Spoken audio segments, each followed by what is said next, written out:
casa quando é santa é posto de emergência, hospital de almas, dissipando dores, transcendentes traumas, frente de serviços que a todos levanta.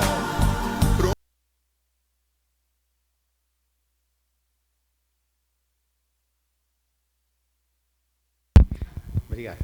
Boa tarde a todos. Que a paz do nosso Mestre Jesus esteja em nossos corações. E mais uma linda oportunidade que estamos todos aqui reunidos. Oportunidade esta que faz-nos no nosso coração para que possamos distribuir tudo o que estivermos angariando hoje para lá fora, para o convívio com os nossos semelhantes, para com a nossa família, para com os nossos irmãos, nas nossas inúmeras necessidades que temos, afinal de contas, estamos na Terra. Somos espíritos imperfeitos a caminho da luz e da perfeição. E se estivermos hoje aqui aproveitando essa oportunidade, nova vida viveremos, pois estaremos vivendo a vida em que Jesus nos prometeu, em que Ele mesmo nos diz, eu sou a vida. E se estivermos entendendo esta prática, estaremos melhor em nossos corações. E hoje, gente, aqui estamos. Estão vendo que estamos com o microfone, né? Estamos aqui todos vivendo essa oportunidade.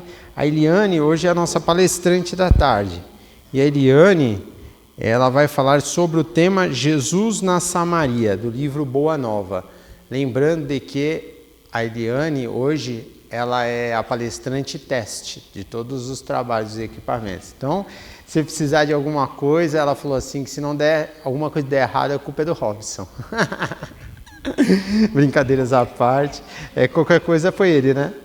Brincadeiras à parte, gente, vamos lá para a nossa palestra, que Deus te ilumine e te ampare, tá bom, Anny?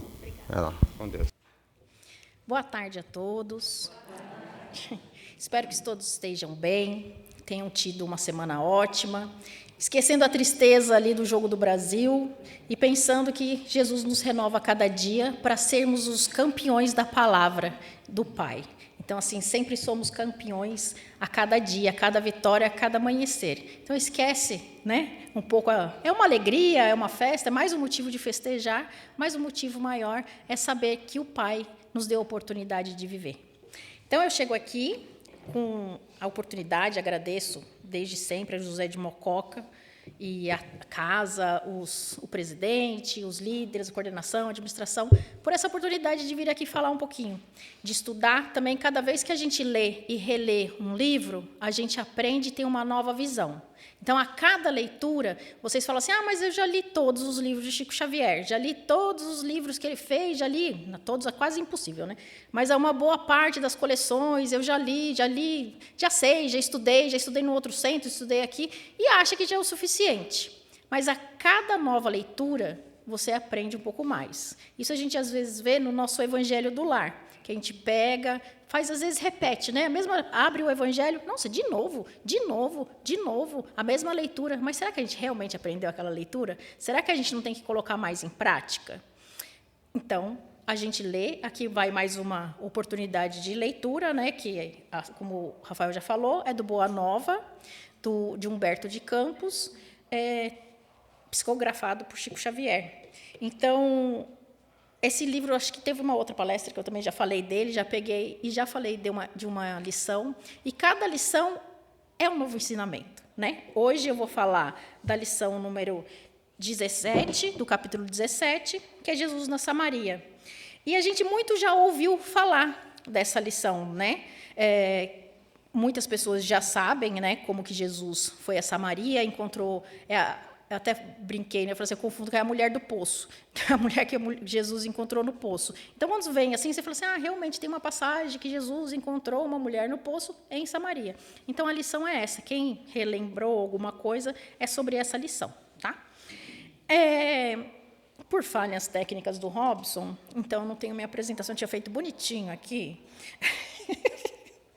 Um mapinha da Samaria, que a gente fala assim, sempre a gente fica perguntando, né? Onde fica Samaria? Onde fica Cafarnaum? Onde fica Jerusalém? Qual que é a distância, mais ou menos? E eu tinha traçado aqui um mapinha, então, para vocês pensarem mais ou menos na geografia, nós estamos em São Paulo. Vamos dizer que nós estamos aqui em Jerusalém, capital da Judéia. Então, Jerusalém, ali uma das cidades de Jerusalém, uma das cidades da Judéia. E Jesus, que a gente sempre ouve falar, ele estava saindo ali de Jerusalém e indo para Galiléia, em Cafarnaum. Então, vamos pensar assim, nós aqui em São Paulo, capital, vamos até Belo Horizonte. No meio do caminho, dá uma paradinha para comer. Tomar uma aguinha, repousar com um pessoal. O que é essa paradinha no meio do caminho? Não vou saber dizer ali qual que é, em Extrema, um pouquinho mais ali no norte de São Paulo, sul de Minas, ali a gente dá uma paradinha para comer o queijo. E esse lugar seria a Samaria. Então, assim, para a gente ter uma distância, então Jesus, só que naquela época ele ia caminhando. A gente aqui vai de carro, né? Então, assim, seria uma distância mais ou menos assim. Então, Jesus vai até Belo Horizonte, sai de São Paulo, vai até Belo Horizonte, dá uma paradinha ali no sul de Minas, que seria a Samaria. Então, só para a gente ter ideia, assim, onde que é onde? Né? Então, é isso tudo que ele andava, porque ele andava mesmo, ele fazia esses caminhos para pregar a palavra. Tá?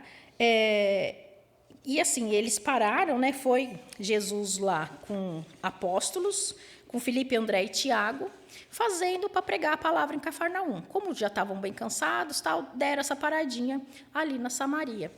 E eu vou seguir meus papéis aqui, senão vou me perder, vou ficar pulando as coisas. A gente entendeu ali um pouquinho do que é a geografia, né, da parte histórica ali, o que fica em cada lugar. E a gente fala muito que é o poço, que esse poço é o poço de Jacó. O que é esse poço? É uma maravilha histórica espiritual. É um local de profunda relevância, até hoje, situada hoje na Nabus, né, que assim, é aquela região ali de Israel. Tem origens patriarcais. A tradição milenária atribui a escavação desse poço ao patriarca bíblico Jacó, por isso que ele é o poço de Jacó, tornando um elo direto entre as raízes da fé monoteísta. Era uma engenharia muito antiga, imagina, era um solo seco, que Jacó, naquela época, cavou 23 metros de profundidade até achar água. Quem for buscar a história desse poço vê o quanto foi difícil ali, né? Quanto que ninguém acreditava que aquele solo daria água. E já falou assim, estava todo mundo com sede, era uma cidade desértica. Falou assim, como que vai ter água aqui? Não vamos tirar água desse solo jamais. Jacó acreditou, porque ele sempre tem as intuições. Ele foi lá, cavou até achar água no poço profundo de 23 metros. E o poço, até hoje, né, tem a água, ele é formado por rocha, né, não tem concreto, então, imagina você cavar um poço, não tem a engenharia que tem hoje, e ele colocava ali pedras, né, para sustentar, e sobe água, brota água das fontes subterrâneas, garantindo a água fresca para toda aquela região. Então, sempre foi assim, os povos dali iam ali buscar água. O povo de Samaria ia ali com um baldinho pegar água para sustentar a região, porque não tinha água fresca, não tinha água, vamos dizer, quase potável, né? E é um ponto até hoje reconhecido como sagrado por cristãos, judeus e muçulmanos. Sua autenticidade geográfica tem sido incontestável ao longo dos séculos. Hoje está abrigado em um mosteiro ortodoxo grego. Então, assim, ele divide opiniões ali, ele está no meio de opiniões e religiões, né? Então, a gente começa a jornada a Cafarnaum de Jesus com os apóstolos. Ele foi com esses 3 apóstolos, Filipe, André e Tiago, e eles já estavam andando há muito tempo, estavam com fome, precisando de água, de um refresco. Filipe, André e Tiago falaram assim, Jesus, nós vamos até o vilarejo aqui perto e vamos buscar o que de comer. Jesus falou assim, não, tudo bem, eu fico por aqui, seguindo de sua intuição. Ele ficou ali e percebeu que ele estava ao lado do poço de Jacó. E aí os rapazes, né, foram até a Samaria buscar esse alimento. E aí Jesus, olhando, já estava ao entardecer, veio uma mulher buscar água. Algumas leituras dizem que essa mulher veio sozinha a esse horário buscar água, porque nessa época era sabido que as mulheres não podiam andar tão sozinhas assim. né? Sempre iam acompanhadas, porque para não ser malditas, né? Mal faladas pela região. O que aconteceu? Essa mulher saiu sozinha numa quase noite porque ela era mal vista na Samaria. Então, pelo trabalho indigno, pela impureza do corpo, então falavam que ela não era uma mulher de bons costumes, vamos dizer assim. Saía com muitos homens, então ela era mal falada. Então, para ela não ser apedrejada, para ela não ser julgada, para ela não ser xingada, ela saía no horário que ninguém ia buscar água para a família dela, para as pessoas com quem ela convivia. Existem leituras que falam isso. Nesse livro não fala esse detalhe, mas eu andei pesquisando em outras leituras e é dito isso. Tá? E aí ele viu essa mulher chegando e falou, mulher, me dá o que beber. Porque ele estava ali pálido, já cansadinho, no cantinho dele. E a mulher falou, mas você, como sendo um judeu, vai me pedir o que beber, pedir esse favor para mim? Porque aquela época, muçulmano, judeu, samaritanos, não se falavam, eram todos inimigos, era uma briga tremenda ali naquele meinho, né? Ele falou assim, eu que sou uma samaritana, e você, judeu, você vai me pedir água? E a mulher ficou toda, né, surpresa, porque não tinha essa união. E aí Jesus falou, tem coisas que, assim, as palavras de Jesus, como está escrito ali no livro, eu falo assim, eu tenho que ler, porque eu não sou capaz, eu não tenho a capacidade de transcrever palavras de Jesus. Que a palavra de Jesus é tão brilhante, né, traduz tanta coisa, que eu não sou capaz, assim, não me vejo capaz de falar por ele, as palavras dele. E aí Jesus olhou tranquilo para ela e falou, os judeus e os samaritanos terão, porventura, necessidades diversas entre si?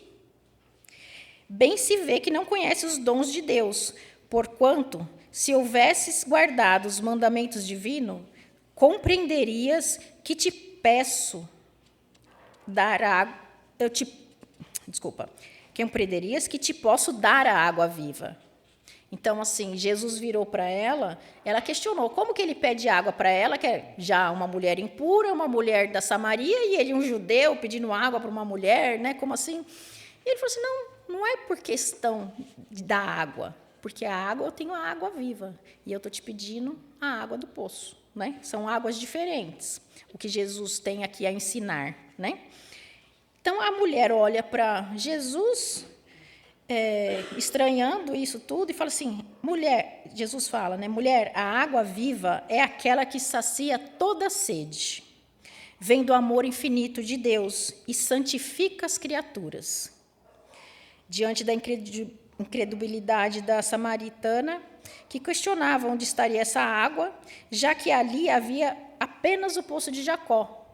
Então, assim, a mulher falou assim, de onde é essa água viva? Aqui eu só vejo um poço de água, esse poço da água de Jacó. De onde vem essa água viva? Que água é essa que você está falando? E Jesus respondeu com aquela serenidade e sabedoria. Este poço de Jacó secará um dia. No leito da terra, onde agora repousam águas claras, a serpente poderá fazer seu ninho.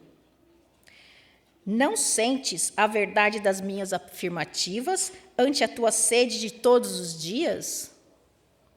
Não obstante levares cheio o cântaro, voltarás logo ao poço com uma nova sede. Entretanto, os que beberem da água viva estarão eternamente saciados. Para esses não mais haverá necessidade material que se renova a cada instante da vida.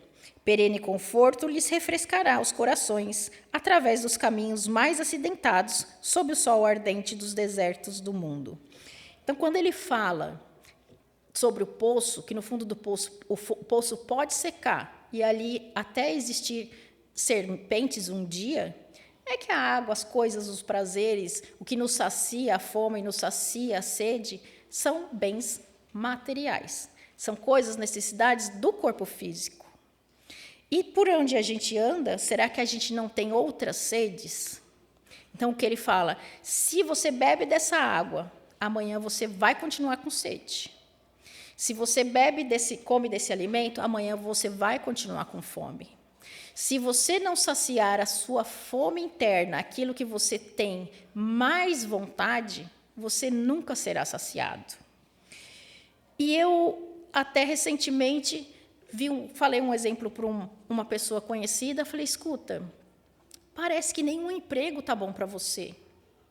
Parece que nenhum relacionamento está bom para você. Nenhum alimento é bom para você. Eu vou num restaurante, nenhuma viagem, por mais que você conquiste coisas, por mais que você faça coisas, você sempre está buscando cada vez mais coisas. Parece que você não está completo, parece uma infinita insatisfação. Eu estou falando dessa pessoa, mas isso acontece com várias pessoas, até com a gente. Fala assim, está me faltando alguma coisa. Está me faltando uma saciedade. O que seria esse buraco interno? Fala assim, a gente, às vezes, não no caso do poço de Jacó, mas a gente se tem um poço interno que é profundo e não tem fim. Todo mundo, né, que ainda não encontrou, vamos dizer assim, a água viva, a fonte da sua água viva, da palavra de Deus, ela ainda tem esse poço vazio. Então, assim, como encher esse vazio que nos faz buscar todo dia uma coisa maior? Às vezes as pessoas na bebida, em relacionamentos, às vezes elas entram em vícios, em vicissitudes, às vezes querem acabar com a sua própria vida por não conseguirem se achar satisfeitos, não se achar plenos, se achar um poço vazio, porque ainda não encontrou a fonte da água viva. Então, aquela insaciedade é infinita. Então, assim, Jesus traz aqui para a gente que se você pode beber da água do poço, você pode se alimentar, você pode tentar se satisfazer de várias maneiras. Mas se você não busca realmente a palavra divina, nada te satisfará. Porque a gente é incompleto quando a gente não tem a palavra de Deus. Só a palavra, né, de Deus, aqui ele fala, só a palavra de Deus lhe trará o conforto e refrescará os corações. A mulher escutava, presa na funda impressão, aquelas palavras que lhe chegavam ao santuário do Espírito. Com a solenidade de uma nova revelação, exclamou interessada, Senhor, então me dá dessa água, eu quero. Né? A gente fala, também poderia chegar assim, falar assim, você vai ter uma coisa que vai tirar esse profundo desespero, esse profundo buraco, esse vazio interno que nada te sacia. Mas Jesus olhou para a mulher e falou tudo o que ela fazia na sua vida particular. E ela ficou espantada, que ele contou detalhadamente como que era a vida dela no dia a dia, quais eram as atitudes dela que mais a afastava de encontrar essa água viva, dessa saciedade. O que levava ela a ter esse poço vazio dentro dela, esse buraco infinito. E que afastava de todas as necessidades da existência material. Comentou com ela, falou assim, poxa, por quê? Por que você se sente assim? E ela ficou muito espantada. E aí, ela olhando para ele, falou que percebeu que não havia segredos, né, que Jesus tinha ali uma visão interna do que era realmente a vida dela por dentro. Que aquele vazio interno não era de alimento, que aquele vazio interno era muito mais, que ela se fazia com fome da palavra no seu dia a dia. E ela respondeu, Senhor, agora vejo que és de fato o profeta de Deus. Até esse momento ela ainda duvidava, né? Então, assim, ela percebeu que assim, a hora que ele comentou de tudo que ela fazia, de ver as particularidades dela, da sua carência, não só do dia a dia, porque Jesus não chega e fala só os seus erros. Ele fala onde você pode melhorar, né? Ele não aponta, ele não chega apontando, ele chega educando, né? Corrigindo, mostrando o que você pode fazer de melhor. E a samaritana, na sua sincera confusão espiritual, porque ela estava ali naquele meio, naquela cidade tão confusa, né, confessou que não sabia como adorar a Deus em meio a tantas divergências. Os samaritanos afirmavam ser indispensável celebrar o culto ao Todo-Poderoso no monte local. Então, era aquele pessoal que ia subir ao monte e rezava ali. Os judeus combatiam os samaritanos, asseverando que nenhuma cerimônia teria valor fora de Jerusalém. E a violência estava instalada. As discórdias haviam chegado ao cúmulo. Um judeu feriu um samaritano por causa das suas opiniões sobre a comida impura. Então, quando um encontrava o outro, era só discórdia, inclusive pelo alimento. Você faz comida impura, você não bebe, você não se comporta justamente, porque você não vai no meu templo, você não vai no meu monte. Então, existia ainda existe, né? Aquelas divergências religiosas inteiras. E Jesus falou para a samaritana: em verdade, afirma-te que virá um tempo em que não se adorará a Deus nem neste monte, nem no templo suntuoso de Jerusalém, porque o Pai é espírito e só em espírito deve ser adorado. Essa frase eu marquei, assim, coloquei vários brilhos aqui, porque eu acredito é a frase mais profunda de toda a lição. Acho que aqui resume até o resto da lição. É o meio da história, mas resume o começo e o fim. Que o Pai é espírito e só em espírito deve ser adorado. A gente não precisa ir em monte, a gente não precisa ir em templo, a gente não precisa usar branco, usar preto, usar cor diferente no dia da semana. A gente tem que ter o nosso espírito ligado a Deus. Que a palavra entre no nosso espírito. Eu falo por isso que eu gosto tanto do espiritismo, porque ele traz a palavra de Deus, para que a gente entenda no nosso espírito. O que sai daqui, desse plano material, é o nosso espírito. Se o nosso espírito não estiver ligado com a palavra divina, de nada adiantará a gente ler livros e livros, a gente pregar, a gente ir num monte, a gente fazer promessa, andar de joelho, torcer. Não vai nada ter resultado se a gente não tiver as palavras interiorizadas no nosso espírito. E assim seguir na evolução, entender que a nossa evolução é espiritual. O mestre observou-a compadecido e explicou: tens razão. As divergências religiosas têm implantado a maior desunião entre os membros de grande família humana. E imagina, na época de Jesus, ele já falava isso.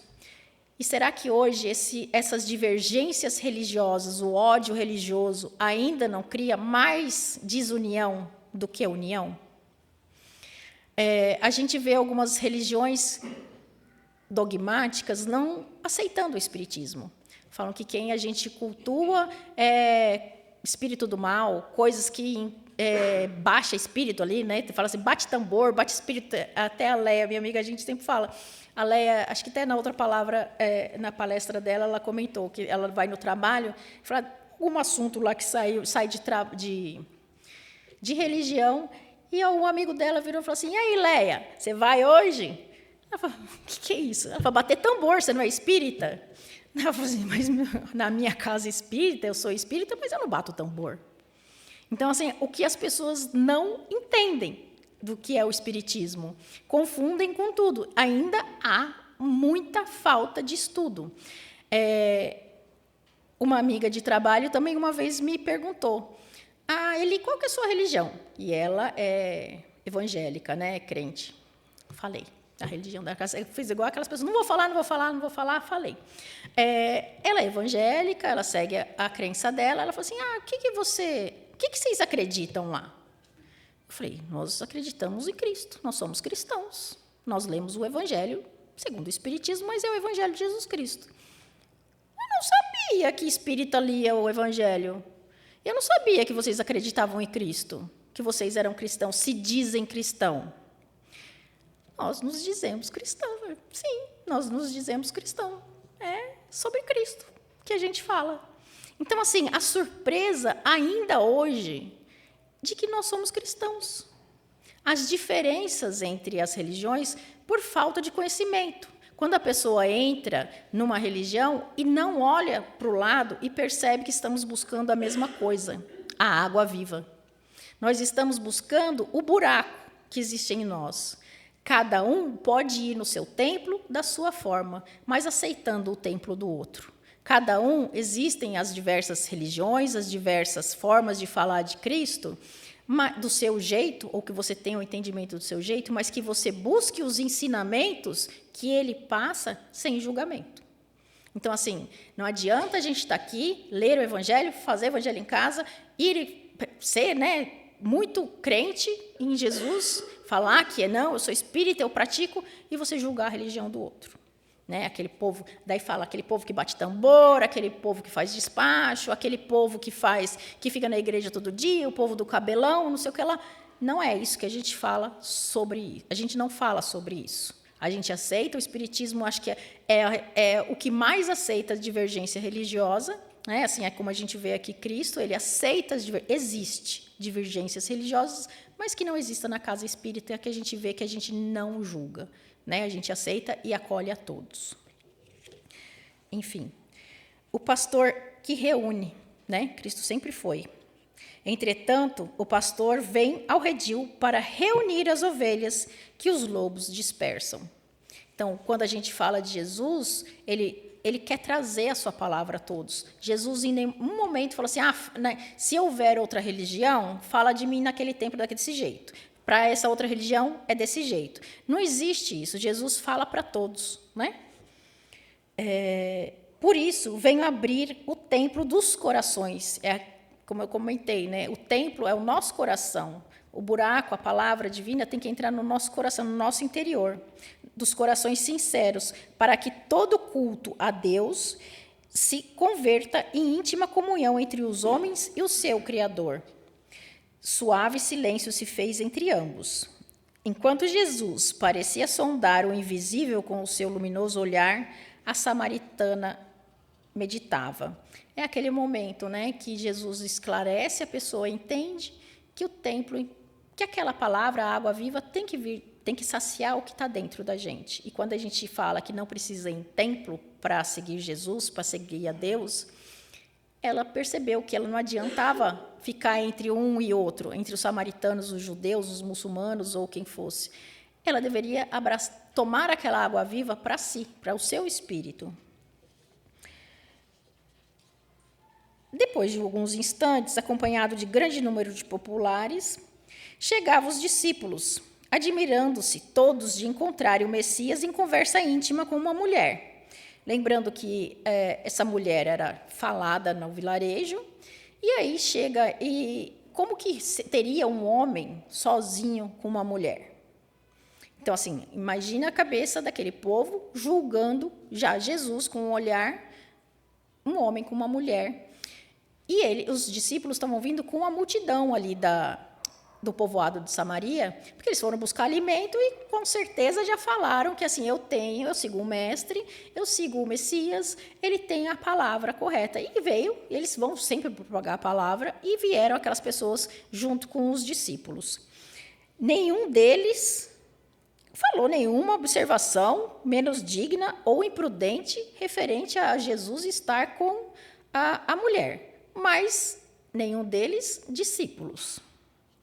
A samaritana, impressionada eminentemente com as revelações de Jesus, solicitou a presença de todos os seus familiares e vizinhos a fim de que o conhecessem e lhe ouvissem a palavra.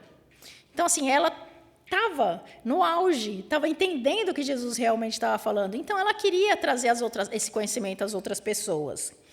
Muita gente começou a aglomerar para ouvir. Viajantes que demandavam regiões diferentes, a par de grande grupo de samaritanos de opiniões exaltadas. Então, as pessoas ali falaram assim, quem é esse? Quem será esse cara? Né? Vamos lá ouvir o que ele tem a falar.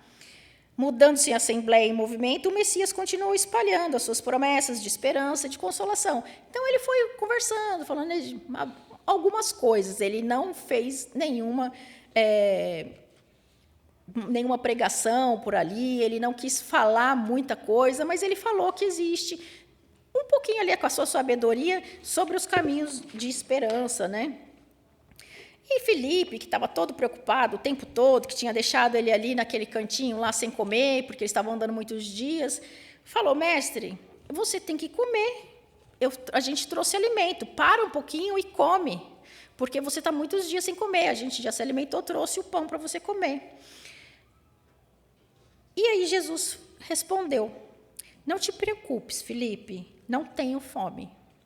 Aliás, recebo um alimento que talvez os meus próprios discípulos ainda não puderam conhecer. Antes de tudo, meu alimento é fazer a vontade daquele Pai misericordioso e justo, que a este mundo me enviou, a fim de ensinar o seu amor e a sua verdade. Meu sustento é realizar a sua obra.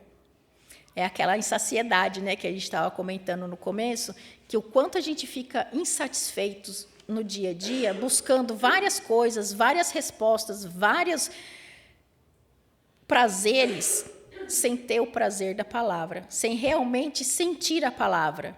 Então, que seja justo outras religiões, outras formas de acreditar no Evangelho, mas que esse seja o seu alimento. E o Espiritismo é o caminho, a verdade e a vida. Que ele satisfaz todas as suas necessidades. E Jesus aqui fala, eu já tenho isso dentro de mim. Eu já tenho entendido isso. E talvez nem vocês ainda tenham percebido ou chegado perto de perceber. Filipe, ao crer que havia uma multidão em volta ao mestre, não poderia perder a oportunidade de propagar a boa nova. Porque ele viu, Filipe percebeu, mestre, vamos aproveitar todo mundo aqui e faça a sua palestra e fala sobre a boa nova, espalhe a palavra de Deus, espalha essa água viva para toda essa gente que tenha sede. A gente precisa aproveitar esse momento de tanta gente curiosa aqui do lado, né? E aí Jesus respondeu, não é isso propriamente o que me interessa. O êxito mundano pode ser uma ondulação da superfície. O que necessitamos em todas as situações é entender o que o Pai deseja de nós. Como todo o seu anelo é o do bem, eu trabalho, mas sem me prender ao anseio das vitórias imediatas.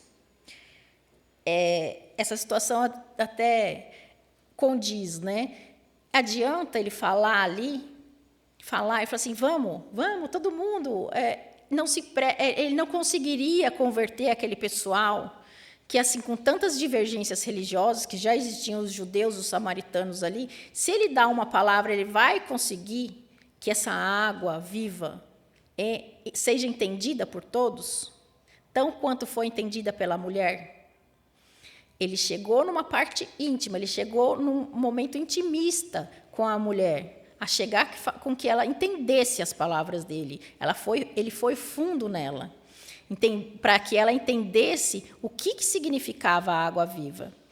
E ele falar para uma multidão, aquele povo que divergia com tantas coisas, ele não seria mais uma pessoa julgada por todos que não acreditavam na religião do outro? E ele disse isso, dirigindo o olhar para o povo que o seguia, exclamou para os companheiros, acaso poderemos admitir que já somos compreendidos? Calemo-nos por um instante, a fim de ouvirmos a opinião dos que nos seguem os passos. Então, assim, ele percebeu que ali existiam várias pessoas divergentes. Sabia que aquela religião existia briga com todo mundo, brigava ali. Ele falou para os discípulos, querendo aproveitar a oportunidade, que tinha muita gente. Ele falou assim, fica quietinho um pouquinho e ouve o que esse povo está falando. E aí eles começaram a perceber que os comentários eram os mais diversos e desolador. Então, tinha um povo que falava que ele era explorador, porque ele ficava ali a fim de comer a comida dos outros, que ele fazia reunião para comer o que tinha de comer, que ele era um louco, que ele era tido de velhaco, espertalhão, orgulhoso, que ele não ficava em qualquer lugar, e que ele ali foi encontrado numa intimidade com aquela mulher, como que um homem podia ficar? Eles, sim, né? Aquela multidão, sim, começou a julgar. Como que ele fica com uma mulher sozinho? Ele é bem espertalhão, né? Tem o dizer que é um velhaco, né? Ele é bem velhaco, ele é bem esperto, que ele tira proveito, onde ele vai, ele quer tirar um proveitinho. E o Filipe, os três, né? André, Tiago e Filipe, ficaram espantados. Falaram, como assim? Como o Jesus não pode ainda deixar uma lição ali? Não pode falar, porque o povo fica todo julgando ele, não percebe que a pureza das palavras dele, não percebe que ele está chegando ali com boas intenções. E aí Jesus, mais uma vez, essa lição é cheia de lições, né? Jesus deixa várias lições. Deixou para a samaritana, deixou sobre Jesus, para o caminho, né, para a gente ouvir o outro. Está falando aqui uma nova lição. Quando veio o Batista, que procurou o deserto, nutrindo-se de mel selvagens, os homens alegaram que em sua companhia estava o espírito do Satanás, que Batista andava com Satanás, por isso que ele andava por ali. A mim, pelo motivo de participar das alegrias do Evangelho, chamam-me glutão e beberrão. Já existia o pão e o vinho, falavam que ele está ali para comer e beber, né? Esta é a imagem do campo onde temos que operar. Então, assim, ele avisou aos discípulos que não adianta, né, a gente falar para quem me julga. Eles não vão querer entender. Então, aos poucos, a gente vai ter que conversar com esse pessoal. Vamos ter que, aos poucos, entrar nesse grupo de pessoas que me tem como glutão e beberrão. Vai adiantar chegar e falar para pessoas... Ouvidos que querem ouvir, né? Existem os ouvidos que ouvem e os ouvidos que não querem ouvir. Então, ele tem que falar para quem quer ouvir. Os olhos que querem ver, os ouvidos que querem ouvir.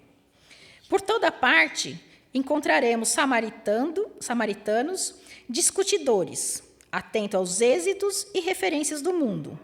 Observai a estrada para não cairdes, porque o discípulo do Evangelho não se pode preocupar senão com a vontade de Deus, com o seu trabalho sobre as vistas do Pai e com a aprovação da sua consciência. Então, eu vou até ler de novo. Observai a estrada para não cairdes. Porque o discípulo do Evangelho não se pode preocupar senão com a vontade de Deus. Então, quando a gente anda na nossa estrada, a gente pode tropeçar no caminho.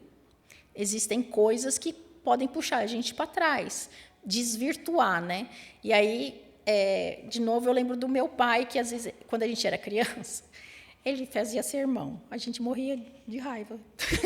A gente ficava meia hora, a gente fazia alguma arte, ele sentava a gente meia hora, a gente, ai, meu Deus...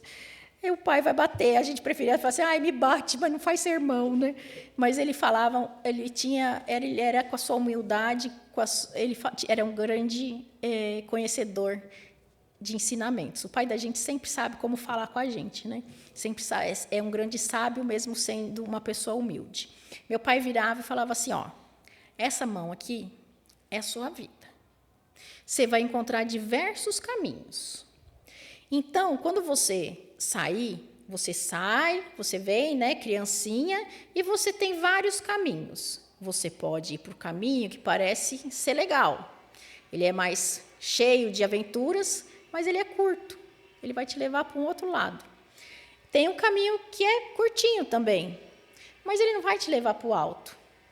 Tem um caminho que parece divertido, tem uns caminhos que parecem longos, mas eles todos, você tem que prestar atenção, porque ele tem diversas quedas. Ele parece promissor, mas ele não é.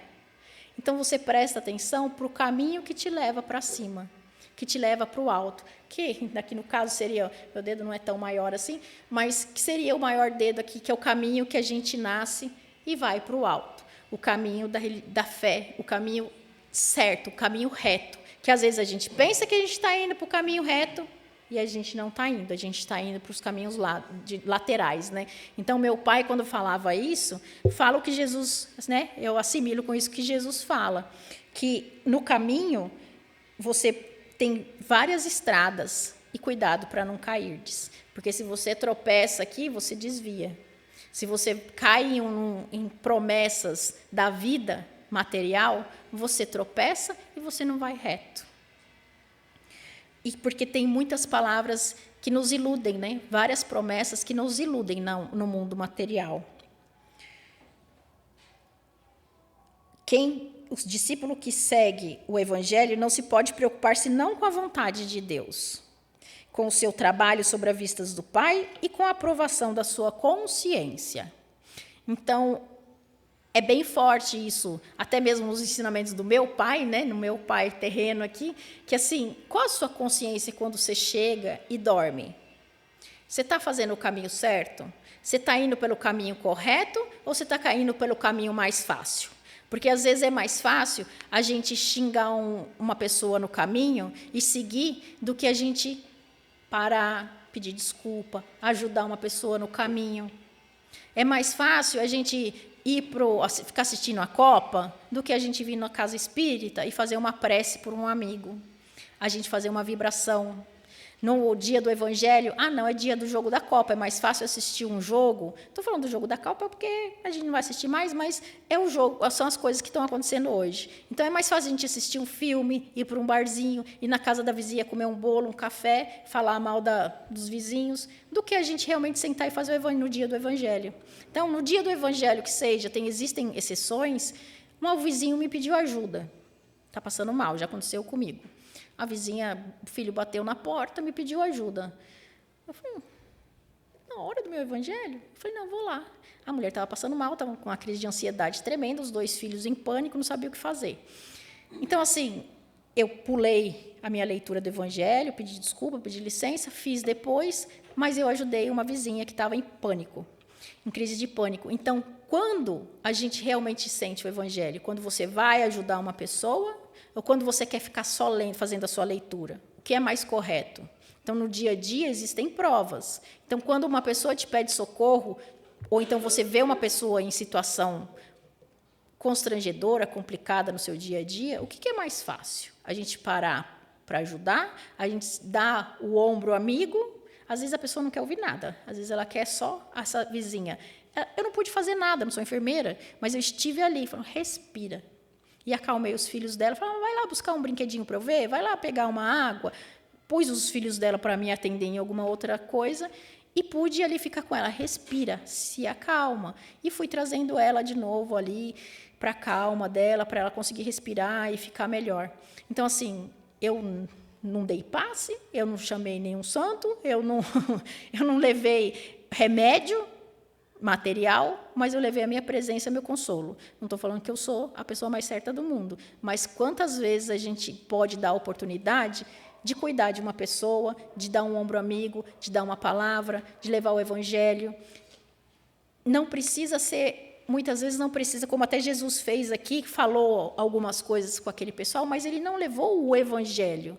Ele falou, ele conversou palavras boas, ele fez ali coisas que as pessoas poderiam tirar proveito, mas ele não fez pregação naquele poço. Ele deixou para fazer quando as pessoas estivessem preparadas. Então, tem pessoas que não estão preparadas. Eu não poderia falar para essa vizinha, falar assim, você não quer fazer o Evangelho no lar comigo? Não era o momento. Ela estava em pânico, passando por uma crise de pânico, não era aquele momento. Mas, aos poucos, eu conversei com ela. Falei, você tem religião? Busca, né, tal. Você não precisa vir comigo, mas busca a sua.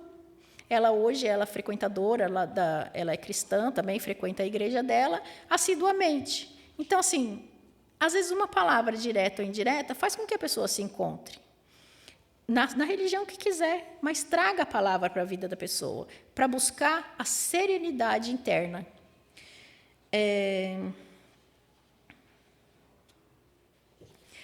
Essa é a essência do discipulado, focar na missão divina, na pureza da consciência, independentemente das críticas ou mal-entendidos do mundo exterior.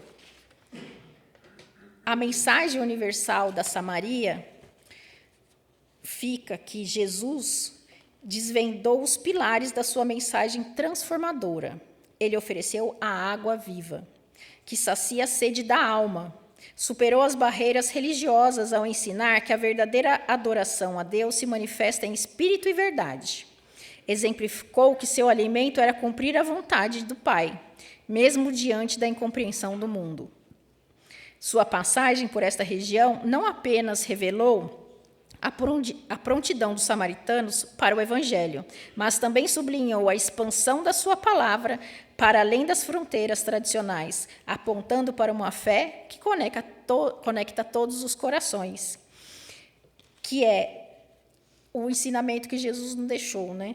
Que ali ele fala, um povo preparado está aberto para ouvir e enxergar. A mulher saiu renovada.